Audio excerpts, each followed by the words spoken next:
ഈശോ മിശിഹായ്ക്ക് സ്തുതിയായിരിക്കട്ടെ. പ്രിയപ്പെട്ട സഹോദരങ്ങളെ, ഞാൻ ഷിബു ജെയിംസ്. സാ മീഡിയ എന്ന നമ്മുടെ യൂട്യൂബ് ചാനലിലേക്ക് എല്ലാ സുഹൃത്തുക്കൾക്കും സ്വാഗതം. 2024 ലോഗോസിന്റെ പഠനമാണ് ഈ ചാനലിലൂടെ നടത്തപ്പെടുന്നത്. 2024 ലോഗോസിന് പ്രഭാഷകനിൽ നിന്ന് പഠിക്കാനുള്ള 34 മുതൽ 40 വരെ അധ്യായങ്ങളിൽ നിന്ന് മുഴുവൻ ചോദ്യോത്തരങ്ങളും തയ്യാറാക്കി 2 വീഡിയോയായി ചെയ്യുകയാണ്. 2 വീഡിയോയിൽ കൂടി 500 ചോദ്യോത്തരങ്ങളാണ്.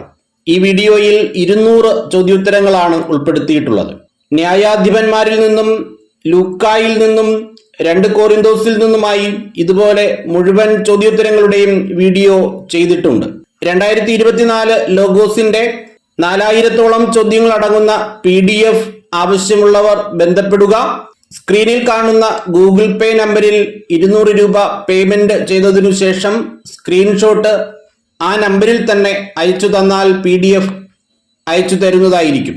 ഒന്നാമത്തെ ചോദ്യം, പ്രഭാഷകന്റെ പുസ്തകം 34-ാം അധ്യായം ആരംഭിക്കുന്നത് എങ്ങനെ? അവിവേകിയുടെ പ്രതീക്ഷകൾ വ്യർത്ഥവും നിരർത്ഥകവുമാണ്. സ്വപ്നങ്ങൾ ഭോഷന്മാർക്ക് ചിറകു നൽകുന്നു. അവിവേകിയുടെ പ്രതീക്ഷകൾ എങ്ങനെയുള്ളതാണ്? വ്യർത്ഥവും നിരർത്ഥകവുമാണ്. മൂന്നാമത്തെ ചോദ്യം, സ്വപ്നങ്ങൾ ചിറകു നൽകുന്നത് ആർക്ക്? ഭോഷന്മാർക്ക്. 4. സ്വപ്നങ്ങളെ ആശ്രയിക്കുന്നവൻ ആരെപ്പോലെയാണ്? നിഴലിനെ പിടിക്കുന്നവനെ പോലെയും കാറ്റിനെ അനുധാവനം ചെയ്യുന്നവനെ പോലെയുമാണ്. ചോദ്യം 5. സ്വപ്നങ്ങളെ ആശ്രയിക്കുന്നവൻ എന്തിനെ അനുധാവനം ചെയ്യുന്നവനെ പോലെയാണ്? കാറ്റിനെ. 6. പ്രഭാഷകന്റെ അഭിപ്രായത്തിൽ സ്വപ്നത്തിലെ ദർശനം എന്തുമാത്രമാണ്? യഥാർത്ഥ മുഖത്തിന്റെ പ്രതിച്ഛായ മാത്രമാണ്. 7-ാമത്തെ ചോദ്യം, അശുദ്ധിയിൽ നിന്ന് എന്തുണ്ടാകുമോ എന്നാണ് പ്രഭാഷകൻ ചോദിക്കുന്നത്? ശുദ്ധി. ചോദ്യം 8, അസത്യത്തിൽ നിന്ന് എന്തുണ്ടാകുമോ എന്നാണ് പ്രഭാഷകൻ ചോദിക്കുന്നത്? സത്യം. 9-ാമത്തെ ചോദ്യം, ഗർഭിണിയുടെ ഭാവന പോലെ മിഥ്യയായവ എന്തെല്ലാമാണ്? ശകുനം, നിമിത്തം, സ്വപ്നം. ചോദ്യം 10, ശകുനം, നിമിത്തം, സ്വപ്നം എന്നിവ ഏതു സാഹചര്യത്തിലല്ലെങ്കിൽ അവഗണിക്കുക എന്നാണ് പ്രഭാഷകൻ പറയുന്നത്? അത്യുന്നതനിൽ നിന്നുള്ള ദർശനമല്ലെങ്കിൽ. 11, ആരിൽ നിന്നുള്ള ദർശനമല്ലെങ്കിൽ അതിനെ അവഗണിക്കുക എന്നാണ് പ്രഭാഷകൻ പറയുന്നത്? അത്യുന്നതനിൽ നിന്നുള്ള. 12-ാമത്തെ ചോദ്യം, അനേകരെ വഞ്ചിച്ചിട്ടുള്ളത് എന്താണ്? സ്വപ്നങ്ങൾ. 13, സ്വപ്നങ്ങളിൽ ആശ്രയിച്ചവർക്ക് എന്ത് സംഭവിച്ചിട്ടുണ്ട് എന്നാണ് പ്രഭാഷകൻ പറയുന്നത്? പരാജയപ്പെട്ടിട്ടുണ്ട്. 14, അത്തരം വഞ്ചനകൾ കൂടാതെ എന്തു നിറവേറ്റാം എന്നാണ് പ്രഭാഷകൻ പറയുന്നത്? നിയമം നിറവേറ്റാം. ചോദ്യം 15, വിജ്ഞാനത്തിന് പൂർണ്ണത ലഭിക്കുന്നത് എവിടെയാണ്? സത്യസന്ധമായ ചുണ്ടുകളിൽ. 16-ാമത്തെ ചോദ്യം, വളരെ കാര്യങ്ങൾ അറിയുന്നത് ആര്? വിദ്യാസമ്പന്നൻ.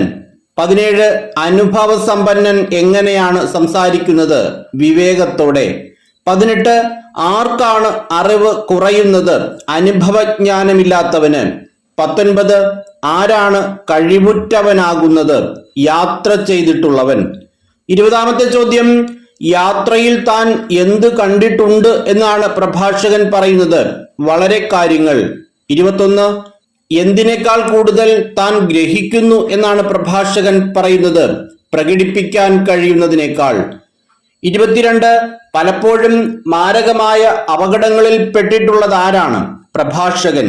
23, മാരകമായ അപകടങ്ങളിൽ പെട്ടിട്ടുള്ള പ്രഭാഷകനെ അതിൽ നിന്നും രക്ഷിച്ചത് എന്താണ് എന്നാണ് പ്രഭാഷകൻ പറയുന്നത്? അനുഭവജ്ഞാനം. 24, ആരുടെ ജീവൻ നിലനിൽക്കും എന്നാണ് പ്രഭാഷകൻ പറയുന്നത്? ദൈവഭക്തന്റെ. 25, അവന്റെ പ്രത്യാശ അവന്റെ രക്ഷകനിലാണ്. ആരുടെ? ദൈവഭക്തന്റെ. 26, കർത്താവിനെ ഭയപ്പെടുന്നവൻ എന്ത് ചെയ്യുകയില്ല എന്നാണ് പ്രഭാഷകൻ പറയുന്നത്? അധീരനാവുകയോ ഭീരുത്വം പ്രകടിപ്പിക്കുകയോ ഇല്ല. 27, കർത്താവിനെ ഭയപ്പെടുന്നവന്റെ പ്രത്യാശ ആരാണ്? അവിടുന്ന്, അതായത് കർത്താവ് തന്നെ. 28, ദൈവഭക്തന്റെ ആത്മാവ് എങ്ങനെയുള്ളതാണ്? അനുഗ്രഹീതമാണ്. 29, തന്റെ ആശ്രയം അവൻ അറിയുന്നു എന്ന് പ്രഭാഷകൻ പറയുന്നത് ആരെക്കുറിച്ചാണ്? ദൈവഭക്തനെ കുറിച്ച്. 30 കർത്താവ് ആരെയാണ് കടാക്ഷിക്കുന്നത്? തന്നെ സ്നേഹിക്കുന്നവരെ. 31 തന്നെ സ്നേഹിക്കുന്നവർക്ക് കർത്താവ് എന്തൊക്കെയാണെന്നാണ് പ്രഭാഷകൻ പറയുന്നത്? ശക്തമായ സംരക്ഷണവും ഉറപ്പുള്ള താങ്ങും ചുടുകാറ്റിൽ അഭയകേന്ദ്രവും പൊരിവെയിലിൽ തണലും ഇടറാതിരിക്കാൻ സംരക്ഷണവും വീഴാതിരിക്കാൻ ഉറപ്പുമാണ്. 32 അവിടുന്ന് എന്തിനെ ഉത്തേജിപ്പിച്ചാണ് കണ്ണുകളെ പ്രകാശിപ്പിക്കുന്നത്? ആത്മാവിനെ. 33 പ്രഭാഷകന്റെ അഭിപ്രായത്തിൽ അവിടുന്ന് എന്തൊക്കെയാണ് പ്രദാനം ചെയ്യുന്നത്? സൗഖ്യവും ജീവനും അനുഗ്രഹവും. 34 എന്താണ് പങ്കിലമായത്? അന്യായ സമ്പത്തിൽ നിന്നുള്ള ബലി. 35 ആരുടെ കാഴ്ചകൾ സ്വീകാര്യമല്ല എന്നാണ് പ്രഭാഷകൻ പറയുന്നത്? നിയമനിഷേധകന്റെ കാഴ്ചകൾ. 36 ആരുടെ ബലികളിൽ അത്യുന്നതൻ പ്രസാദിക്കുന്നില്ല എന്നാണ് പ്രഭാഷകൻ പറയുന്നത്? ദൈവഭക്തി ഇല്ലാത്തവന്റെ. 37 അവൻ എത്ര ബലിയർപ്പിച്ചാലും അവിടുന്ന് പ്രസാദിക്കുകയോ പാപമോചനം നൽകുകയോ ഇല്ല. ആര്? ദൈവഭക്തി ഇല്ലാത്തവൻ. 38 ദരിദ്രന്റെ സമ്പത്ത് തട്ടിയെടുത്ത് ബലിയർപ്പിക്കുന്നവൻ ആരെപ്പോലെയാണ്? പിതാവിന്റെ മുമ്പിൽ വച്ച് പുത്രനെ കൊല്ലുന്നവനെ പോലെ. 39 ദരിദ്രന്റെ ജീവൻ അവന്റെ എന്താണ്? അവന്റെ ആഹാരമാണ്. 40 അത് അപഹരിക്കുന്നവൻ കൊലപാതകിയാണ് എന്ന് പ്രഭാഷകൻ പറയുന്നത് എന്തിനെ കുറിച്ചാണ്? ദരിദ്രന്റെ ജീവൻ. 41 അയൽക്കാരന്റെ എന്ത് തടയുന്നവൻ അവനെ കൊല്ലുകയാണ് എന്നാണ് പ്രഭാഷകൻ പറയുന്നത്? ഉപജീവന മാർഗം. 42 വേലക്കാരന്റെ കൂലി കൊടുക്കാതിരിക്കുക എന്താണ്? രക്തച്ചൊരിച്ചിലാണ്. 43 പ്രഭാഷകൻ 34:28 പ്രകാരം ഒരുവൻ എന്തു ചെയ്യുന്നു അപരൻ എന്തു ചെയ്യുന്നു? ഒരുവൻ പണിയുന്നു അപരൻ നശിപ്പിക്കുന്നു. 44 എന്തല്ലാതെ ആർക്കെന്തു ഫലം എന്നാണ് പ്രഭാഷകൻ ചോദിക്കുന്നത്? അധ്വാനമല്ലാതെ. 45 ഒരുവൻ പ്രാർത്ഥിക്കുമ്പോൾ അപരൻ എന്തു ചെയ്യുന്നു എന്നാണ് പ്രഭാഷകൻ പറയുന്നത്? ശപിക്കുന്നു. 46 ഒരുവൻ പ്രാർത്ഥിക്കുന്നു അപരൻ ശപിക്കുന്നു. തുടർന്ന് പ്രഭാഷകൻ ചോദിക്കുന്ന ചോദ്യം എന്താണ്? ആരുടെ ശബ്ദമാണ് കർത്താവ് കേൾക്കുക? 47 കൈ കഴുകിയിട്ട് എന്തു പ്രയോജനം എന്ന് പ്രഭാഷകൻ ചോദിക്കുന്നത് ആരെക്കുറിച്ചാണ്? മൃതശരീരത്തിൽ തൊട്ടിട്ട് കൈ കഴുകി വീണ്ടും അതിനെ സ്പർശിക്കുന്നവൻ. 48 അവന്റെ പ്രാർത്ഥന ആരു ശ്രവിക്കുമെന്ന് പ്രഭാഷകൻ ചോദിക്കുന്നത് ആരുടെ പ്രാർത്ഥനയെക്കുറിച്ചാണ്? പാപങ്ങളെ പ്രതി ഉപവസിച്ചിട്ട് വീണ്ടും അത് ചെയ്യുന്നവനെ കുറിച്ച്. 49 പാപങ്ങളെ പ്രതി ഉപവസിച്ചിട്ട് വീണ്ടും അത് ചെയ്താൽ അവന്റെ പ്രാർത്ഥന ആരു ശ്രവിക്കും എന്ന് ചോദിച്ച ശേഷം പ്രഭാഷകൻ ചോദിക്കുന്ന അടുത്ത ചോദ്യം എന്ത്? എളിമപ്പെടൽ കൊണ്ട് അവൻ എന്തു നേടി? 50 നിയമം പാലിക്കുന്നത് എന്തിനു തുല്യമാണ്?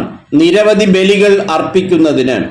51 കൽപ്പനകൾ അനുസരിക്കുന്നത് ഏതു ബലിക്ക് തുല്യമാണ്? സമാധാന ബലിക്ക്. 52 കരുണയ്ക്കു പകരം കരുണ കാണിക്കുന്നത് എന്തിന് തുല്യമാണെന്നാണ് പ്രഭാഷകൻ പറയുന്നത്? ധാന്യബലിക്ക് തുല്യം. 53 ഭിക്ഷ കൊടുക്കുന്നവൻ അർപ്പിക്കുന്ന ബലി ഏത്? കൃതജ്ഞതാ ബലി. 54 ദുഷ്ടതയിൽ നിന്ന് ഒഴിയുന്നത് ആർക്കാണ് പ്രീതികരമാകുന്നത്? കർത്താവിന്. 55 അനീതി വർജിക്കുക ഏതു ബലിയാണ്? പാപപരിഹാര ബലി. 56 വെറും കൈയോടെ ആരെ സമീപിക്കരുതെന്നാണ് പ്രഭാഷകൻ പറയുന്നത്? കർത്താവിനെ. 57 വെറും കൈയോടെ കർത്താവിനെ സമീപിക്കരുത് എന്ന് പ്രഭാഷകൻ പറയുന്നത് എന്തുകൊണ്ട്? എന്തെന്നാൽ ഇവയെല്ലാം അനുഷ്ഠിക്കാൻ നിയമം അനുശാസിക്കുന്നു. 58 നീതിമാന്റെ ബലി എന്തിനെയാണ് അഭിഷേകം ചെയ്യുന്നത്? ബലിപീഠത്തെ. 59 അതിന്റെ സുഗന്ധം അത്യുന്നതന്റെ സന്നിധിയിലേക്ക് ഉയരുന്നു. എന്തിന്റെ? നീതിമാന്റെ ബലിയുടെ. 60 എന്താണ് സ്വീകാര്യമാണ് എന്ന് പ്രഭാഷകൻ പറയുന്നത്? നീതിമാന്റെ ബലി. 61 നീതിമാന്റെ ബലി എന്ത് ചെയ്യപ്പെടുകയില്ല എന്നാണ് പ്രഭാഷകൻ പറയുന്നത്? വിസ്മരിക്കപ്പെടുകയില്ല. 62 കർത്താവിനെ മഹത്വപ്പെടുത്തേണ്ടത് എങ്ങനെ? മനം തുറന്ന്. 63 ആദ്യഫലം സമർപ്പിക്കുമ്പോൾ എന്ത് കാട്ടരുതെന്നാണ് പ്രഭാഷകൻ പറയുന്നത്? ലുബ്ധ് കാട്ടരുത്. 64 കാഴ്ച സമർപ്പിക്കുമ്പോൾ എന്തരുത് എന്നാണ് പ്രഭാഷകൻ പറയുന്നത്? മുഖം വാടരുത്. 65 സന്തോഷത്തോടെ കൊടുക്കേണ്ടത് എന്ത്? ദശാംശം. 66 എങ്ങനെയാണ് അവിടുത്തേക്ക് നൽകേണ്ടത്? അവിടുത്തേക്ക് എന്ന് പറയുമ്പോൾ കർത്താവിന് അത്യുന്നതൻ നൽകിയതുപോലെ. 67 അത്യുന്നതൻ നൽകിയതുപോലെ അവിടുത്തേക്ക് തിരികെ കൊടുക്കുക എന്ന് പറഞ്ഞതിനെ തുടർന്ന് പ്രഭാഷകൻ പറയുന്നത് എന്ത്? കഴിവിനൊത്ത് ഉദാരമായി കൊടുക്കുക. 68 ആരാണ് പ്രതിഫലം നൽകുന്നവൻ? കർത്താവ്. 69 കർത്താവ് പ്രതിഫലം നൽകുന്നത് എങ്ങനെ? 7 ഇരട്ടിയായി തിരികെ തരും. 70 കർത്താവിന് എന്തു കൊടുക്കരുത് എന്നാണ് പ്രഭാഷകൻ പറയുന്നത്? കൈക്കൂലി. 71 കർത്താവിന് കൈക്കൂലി കൊടുക്കരുത് എന്ന് പ്രഭാഷകൻ പറയാൻ കാരണമെന്ത്? അവിടുന്ന് അത് സ്വീകരിക്കുകയില്ല. 72 എന്തിൽ ആശ്രയിക്കരുത് എന്നാണ് പ്രഭാഷകൻ പറയുന്നത്? അനീതിപൂർവമായ ബലിയിൽ. 73 അനീതിപൂർവമായ ബലിയിൽ ആശ്രയിക്കരുത് എന്ന് പറയാൻ കാരണമെന്ത്? കർത്താവ് പക്ഷപാതം ഇല്ലാത്ത ന്യായാധിപനാണ്. 74 അവിടുന്ന്, അതായത് കർത്താവ് ആരോട് പക്ഷപാതം കാണിക്കുന്നില്ല എന്നാണ് പ്രഭാഷകൻ പറയുന്നത്? ദരിദ്രനോട്. 75 തിന്മയ്ക്ക് വിധേയനായവന്റെ എന്താണ് അവിടുന്ന് കേൾക്കുക? പ്രാർത്ഥന. 76 അവിടുന്ന് അവഗണിക്കുകയില്ല എന്ന് പ്രഭാഷകൻ പറഞ്ഞിരിക്കുന്നത് എന്തെല്ലാം? അനാഥന്റെ പ്രാർത്ഥനയോ വിധവയുടെ പരാതികളോ? 77 അനാഥന്റെ എന്ത് കർത്താവ് അവഗണിക്കുകയില്ല എന്നാണ് പ്രഭാഷകൻ പറയുന്നത്? പ്രാർത്ഥന. 78 വിധവയുടെ എന്ത് കർത്താവ് അവഗണിക്കുകയില്ല എന്നാണ് പ്രഭാഷകൻ പറയുന്നത്? പരാതികൾ. 79 തന്റെ എന്തിന് കാരണമായവനെതിരായി വിധവ വിലപിക്കുമ്പോൾ അവളുടെ കവിളിലൂടെ കണ്ണുനീർ ഒഴുകും എന്നാണ് പ്രഭാഷകൻ പറയുന്നത്. 80 കർത്താവിന് പ്രീതികരമായി ശുശ്രൂഷ ചെയ്യുന്നവൻ എങ്ങനെ ഉള്ളവനാണെന്ന് പ്രഭാഷകൻ പറയുന്നു? സ്വീകാര്യനാണ്. 81 അവന്റെ പ്രാർത്ഥന മേഘങ്ങളോളം എത്തുന്നു. ആരുടെ? കർത്താവിന് പ്രീതികരമായി ശുശ്രൂഷ ചെയ്യുന്നവന്റെ. 82 വിനീതന്റെ പ്രാർത്ഥന എന്തു ചെയ്യുന്നു? മേഘങ്ങൾ തുളച്ചു കയറുന്നു. 83 പ്രാർത്ഥന കർത്തൃസന്നിധിയിൽ എത്തുന്നതുവരെ സ്വസ്ഥനാവൂ. എന്തു നടത്തി നിഷ്കളങ്കന് നീതി നൽകാൻ അത്യുന്നതൻ സന്ദർശിക്കുന്നതുവരെ അവൻ പിൻവാങ്ങുകയില്ല എന്നാണ് പ്രഭാഷകൻ പറയുന്നത്? ന്യായവിധി. അവൻ എന്ന് പറഞ്ഞിരിക്കുന്നത് വിനീതനെ കുറിച്ചാണ്. 84 ന്യായവിധി നടത്തി ആർക്ക് നീതി നൽകാൻ അത്യുന്നതൻ സന്ദർശിക്കുന്നത് വരെ അവൻ പിൻവാങ്ങുകയില്ല എന്നാണ് പ്രഭാഷകൻ പറഞ്ഞിരിക്കുന്നത്? നിഷ്കളങ്കന്. 85 ആരാണ് വൈകുകയോ സ്വസ്ഥനായിരിക്കുകയോ ഇല്ല എന്ന് പ്രഭാഷകൻ പറയുന്നത്? കർത്താവ്. 86 കർത്താവ് ആരുടെ അരക്കെട്ടാണ് തകർക്കുക? നിർദ്ദയന്റെ. 87 ജനതകളോട് പകരം വീട്ടുന്നത് ആര്? കർത്താവ്. 88 ധിക്കാരികളുടെ കൂട്ടത്തെ നിർമാർജനം ചെയ്യുന്നത് ആര്? കർത്താവ്. 89 ആരുടെ ചെങ്കോലാണ് കർത്താവ് തകർത്തു കളയുന്നത്? അനീതി പ്രവർത്തിക്കുന്നവന്റെ. 90 പ്രഭാഷകൻ 35:18 കർത്താവ് ചെയ്യുന്ന എത്ര കാര്യങ്ങൾ പറയുന്നു? ഏതെല്ലാം? 6 കാര്യങ്ങൾ പറയുന്നു. വൈകുകയില്ല, സ്വസ്ഥനായിരിക്കുകയില്ല, നിർദ്ദയന്റെ അരക്കെട്ട് തകർക്കുന്നു, ജനതകളോട് പകരം വീട്ടുന്നു, ധിക്കാരികളുടെ കൂട്ടത്തെ നിർമാർജനം ചെയ്യുന്നു, അനീതി പ്രവർത്തിക്കുന്നവന്റെ ചെങ്കോൽ തകർത്തു കളയുന്നു. 91 മനുഷ്യന് എന്തിനനുസരിച്ചാണ് കർത്താവ് പ്രതിഫലം നൽകുന്നത്? പ്രവർത്തിക്കൊത്ത്. 92 വൈഭവത്തിന് അനുസരിച്ച് അവിടുന്ന് പ്രതിഫലം നൽകുന്നത് എന്തിന്? പ്രയത്നങ്ങൾക്ക്. 93 ആരുടെ പരാതികൾക്ക് വിധി കൽപ്പിച്ചാണ് തന്റെ കരുണയിൽ അവരെ ആനന്ദിപ്പിക്കുക? തന്റെ ജനത്തിന്റെ. 94 കർത്താവിന്റെ കരുണ ആശ്വാസപ്രദമാകുന്നത് എങ്ങനെ? വരൾച്ചയുടെ നാളുകളിൽ മഴക്കാർ പോലെ. 95 വരൾച്ചയുടെ നാളുകളിൽ എന്തുപോലെയാണ് കഷ്ടതയിൽ കർത്താവിന്റെ കരുണ ആശ്വാസപ്രദമാകുന്നത്? മഴക്കാർ പോലെ. 96 പ്രഭാഷകൻ 35-ാം അധ്യായത്തിൽ എത്ര ബലികളെ കുറിച്ച് പ്രതിപാദിച്ചിരിക്കുന്നു? ഏതെല്ലാം? 4 ബലികൾ. 1 സമാധാന ബലി, 2 ധാന്യബലി, 3 കൃതജ്ഞതാബലി, 4 പാപപരിഹാര ബലി. 97 പ്രഭാഷകൻ 36 അധ്യായത്തിന്റെ ആരംഭത്തിൽ പ്രഭാഷകൻ ദൈവത്തെ സംബോധന ചെയ്തിരിക്കുന്നത് എങ്ങനെ? എല്ലാറ്റിന്റെയും ദൈവമായ കർത്താവേ. 98 എല്ലാറ്റിന്റെയും ദൈവമായ കർത്താവേ, ഞങ്ങളെ എന്തു ചെയ്യണമേ എന്നാണ് പ്രഭാഷകൻ അപേക്ഷിക്കുന്നത്. കാരുണ്യപൂർവം കടാക്ഷിക്കണമേ. 99 എല്ലാ ജനതകളും അങ്ങയെ എന്തു ചെയ്യാൻ ഇടയാക്കണമേ എന്നാണ് പ്രഭാഷകൻ തുടർന്ന് അപേക്ഷിക്കുന്നത്. ഭയപ്പെടാൻ. 100 അവിടുന്ന് ആർക്കെതിരെ കരമുയർത്തണമേ എന്നാണ് പ്രഭാഷകൻ പ്രാർത്ഥിക്കുന്നത്. അന്യജനതകൾക്കെതിരെ. 101 അന്യജനതകൾക്കെതിരെ അവിടുന്ന് കരമുയർത്തണമേ എന്ന് പറഞ്ഞതിനെ തുടർന്ന് പ്രഭാഷകൻ പറയുന്നത് എന്ത്? അവിടുത്തെ ശക്തി അവർ ദർശിക്കട്ടെ. 102 അവരുടെ മുമ്പിൽ ഞങ്ങൾ അങ്ങയെ മഹത്വപ്പെടുത്തുന്ന പോലെ ഞങ്ങളുടെ മുമ്പിൽ അവർ എന്തു ചെയ്യാൻ ഇടയാക്കണമേ എന്നാണ് പ്രഭാഷകൻ പ്രാർത്ഥിക്കുന്നത്. അവിടുത്തെ മഹത്വപ്പെടുത്താൻ ഇടയാക്കണമേ. 103 കർത്താവെ, ഞങ്ങൾ അങ്ങയെ അറിഞ്ഞതുപോലെ ആരും അങ്ങയെ അറിയുകയും അങ്ങല്ലാതെ മറ്റൊരു ദൈവമില്ലെന്ന് മനസ്സിലാക്കുകയും ചെയ്യട്ടെ എന്നാണ് പ്രഭാഷകൻ പറയുന്നത്. അന്യജനതകൾ. 104 അടയാളങ്ങളും അത്ഭുതങ്ങളും വീണ്ടും പ്രവർത്തിച്ച് അങ്ങയുടെ ഡാഷ് പ്രകടമാക്കണമേ. പ്രഭാഷകൻ 36, 6, 7 പ്രകാരം പൂരിപ്പിക്കുക. കരബലം. 105 കോപത്തെ ഉണർത്തി ക്രോധം വർഷിച്ച് നിശേഷം നശിപ്പിക്കണമേ എന്ന് പറഞ്ഞിരിക്കുന്നത് ആരെ? ശത്രുവിനെ. 106 ശത്രുവിനെ നിശേഷം നശിപ്പിക്കേണ്ടത് എങ്ങനെ? കോപത്തെ ഉണർത്തി ക്രോധം വർഷിച്ച്. 107 കോപത്തെ ഉണർത്തി എന്താണ് വർഷിക്കേണ്ടത്? ക്രോധം. 108 എന്ത് അനുസ്മരിച്ച് അങ്ങ് കാലത്തെ തുരിപ്പിക്കണമേ എന്നാണ് പ്രഭാഷകൻ പറയുന്നത്? വാഗ്ദാനം അനുസ്മരിച്ച്. 109 ജനം പ്രകീർത്തിക്കട്ടെ എന്ന് പ്രഭാഷകൻ പറയുന്നത് എന്തിനെയാണ്? അങ്ങയുടെ കരുത്തേറിയ പ്രവർത്തനങ്ങളെ. 110 അവശേഷിക്കുന്നവർ എവിടെ ദഹിക്കും എന്നാണ് പ്രഭാഷകൻ 36:11 പറഞ്ഞിരിക്കുന്നത്? അങ്ങയുടെ കോപാഗ്നിയിൽ. 111 അങ്ങയുടെ കോപാഗ്നിയിൽ ദഹിക്കട്ടെ എന്ന് പറഞ്ഞിരിക്കുന്നത് ആരെക്കുറിച്ച്? അവശേഷിക്കുന്നവർ. 112 നാശമടയുകയും ചെയ്യട്ടെ എന്ന് പ്രഭാഷകൻ പറഞ്ഞിരിക്കുന്നത് ആരെക്കുറിച്ച്?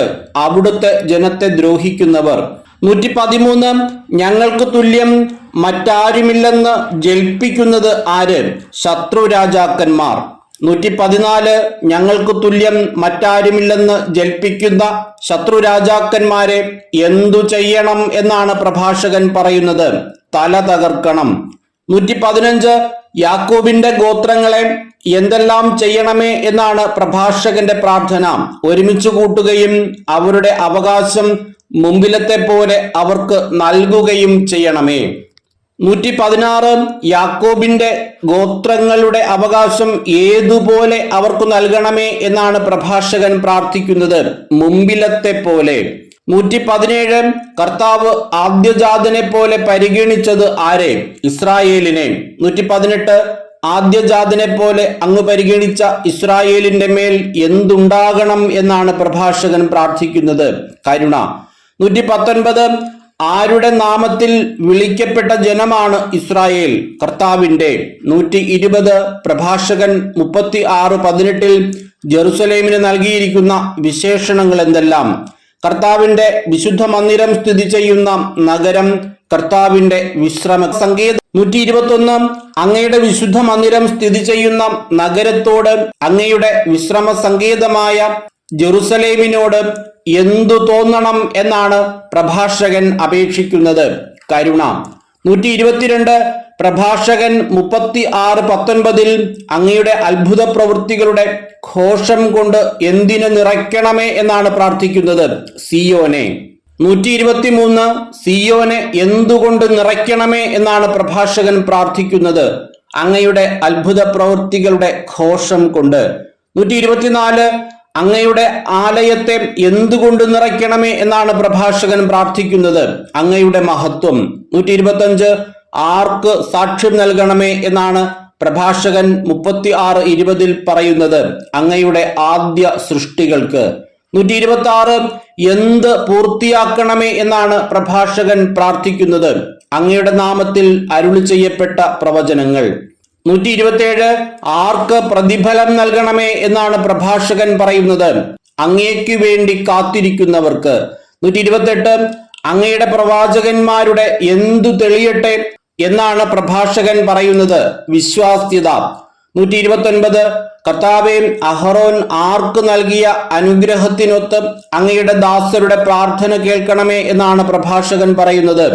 അങ്ങയുടെ ജനത്തിന്. 130 കർത്താവേ, അങ്ങയുടെ ജനത്തിന് ആരു നൽകിയ അനുഗ്രഹത്തിനൊത്ത് അങ്ങയുടെ ദാസരുടെ പ്രാർത്ഥന കേൾക്കണമേ എന്നാണ് പ്രഭാഷകൻ പറയുന്നത്? അഹറോൻ.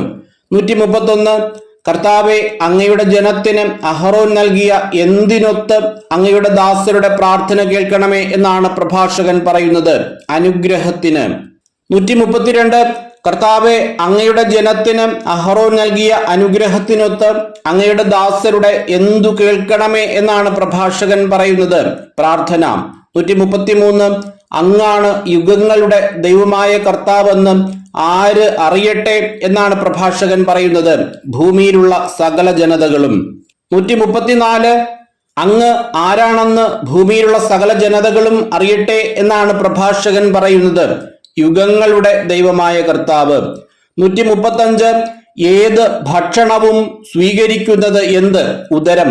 136 ഉദരം ഏതു ഭക്ഷണവും സ്വീകരിക്കുന്നു എങ്കിലും അവയ്ക്ക് തമ്മിൽ എന്തുണ്ട് എന്ന് പ്രഭാഷകൻ പറയുന്നു? ഭേദമുണ്ട്. 137 നാവ് എന്തുകൊണ്ട് ഇറച്ചി തിരിച്ചറിയുന്നത് പോലെ എന്നാണ് പ്രഭാഷകൻ പറഞ്ഞിരിക്കുന്നത്? രുചി കൊണ്ട്. 138 നാവ് രുചി കൊണ്ട് ഇറച്ചി തിരിച്ചറിയുന്നത് പോലെ ആരാണ് വ്യാജവാക്ക് തിരിച്ചറിയുന്നത്? സൂക്ഷ്മബുദ്ധി. 139 സൂക്ഷ്മബുദ്ധി വ്യാജവാക്ക് തിരിച്ചറിയുന്നത് എന്തുപോലെയാണ്? നാവ് രുചി കൊണ്ട് ഇറച്ചി തിരിച്ചറിയുന്നത് പോലെ. 140 കുടിലബുദ്ധി എന്താണ് വിതയ്ക്കുന്നത്? ദുഃഖം. 141 കുടിലബുദ്ധി ദുഃഖം വിതയ്ക്കുന്നു. ആരാണ് അതിന് പകരം വീട്ടുന്നത്? അനുഭവ സമ്പന്നൻ. 142 കുടിലബുദ്ധി ദുഃഖം വിതയ്ക്കുമ്പോൾ അനുഭവ സമ്പന്നൻ എന്തു ചെയ്യുന്നു? അതിന് പകരം വീട്ടുന്നു. 143 സ്ത്രീ ആരെ സ്വീകരിക്കുന്നു എന്നാണ് പ്രഭാഷകൻ പറയുന്നത്? ഏതു പുരുഷനെയും.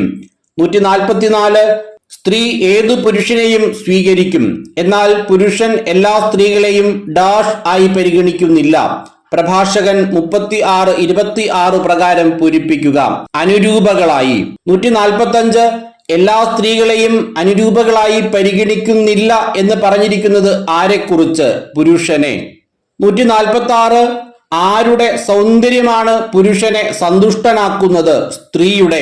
147 മറ്റെല്ലാ ആഗ്രഹങ്ങൾക്കും ഉപരിയാണ് അത് എന്ന് പ്രഭാഷകൻ പറഞ്ഞിരിക്കുന്നത് എന്തിനെ കുറിച്ചാണ്? സ്ത്രീയുടെ സൗന്ദര്യം. 148 എപ്പോഴാണ് ഒരുവളുടെ ഭർത്താവ് മറ്റുള്ളവരെക്കാൾ ഭാഗ്യവാനാകുന്നത്? അവളുടെ ഭാഷണം വിനയവും സൗമ്യതയും നിറഞ്ഞതാണെങ്കിൽ.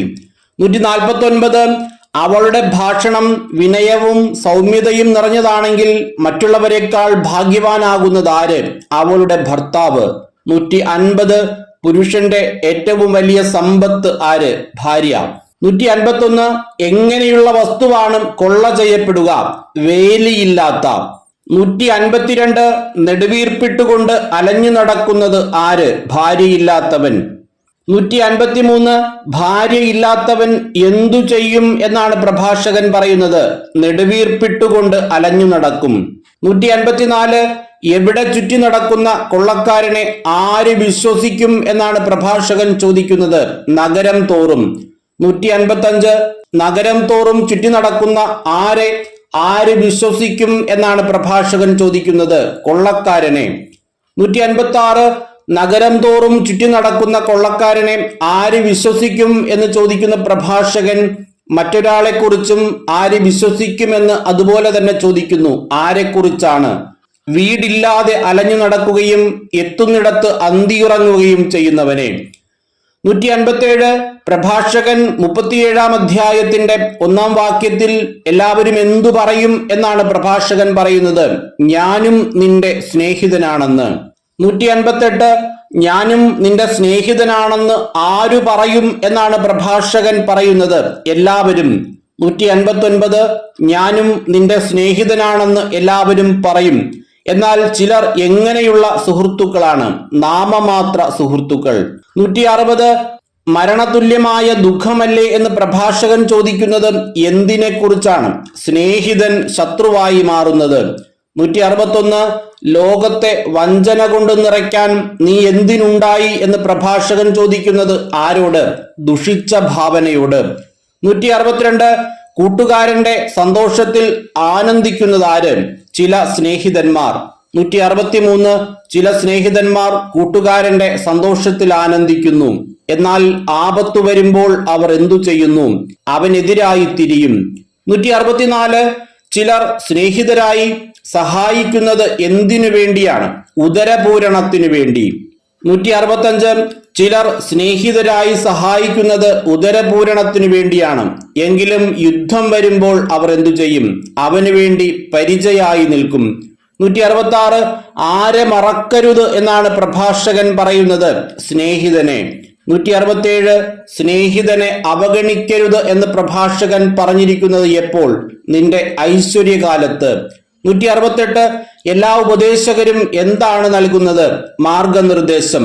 169 എല്ലാ ഉപദേശകരും മാർഗനിർദ്ദേശം നൽകുന്നു. എന്നാൽ ചിലരുടെ ഉപദേശം എങ്ങനെയുള്ളതാണ്? സ്വാർത്ഥപരമാണ്. 170 ഉപദേശകനെ എന്തു ചെയ്യുക എന്നാണ് പ്രഭാഷകൻ പറഞ്ഞിരിക്കുന്നത്? സൂക്ഷിച്ചുകൊള്ളുക. 171 ഉപദേശകനെ സൂക്ഷിച്ചുകൊള്ളുക എന്ന് പറഞ്ഞതിനു ശേഷം ആദ്യം അവന്റെ എന്തു ഗ്രഹിക്കണം എന്നാണ് പ്രഭാഷകൻ പറയുന്നത്? ലക്ഷ്യം. 172 അവൻ നിന്നെ ചതിച്ചെന്നു വരാം.